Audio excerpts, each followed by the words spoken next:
এই দেবাশিস, শুনেছিস medical wisdom বলে একটা সংস্থা আমাদের কমপ্লেক্সে হেলথ ক্যাম্প করতে আসছে? থাকবি তো? থাকবো তো ভেবেছিলাম, দেখি। দেখি না, অবশ্যই থাকিস। আমি ওদের ব্যাপারে অনেক শুনেছি, ওদের সার্ভিসটা তো নেব ভাবছি।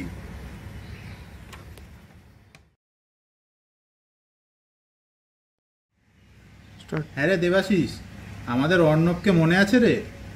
কোন অর্ণব বলতো? আরে আমাদের ভুবনডাঙ্গা স্কুলের অর্ণব। ও হ্যাঁ, মনে পড়েছে। সেই বেটে করে ছেলেটা তো? কতদিনের কথা বলতো, মনে থাকে নাকি? কি খবর ওর? ওই তো এখন ইউনিগ্লোবে থাকে।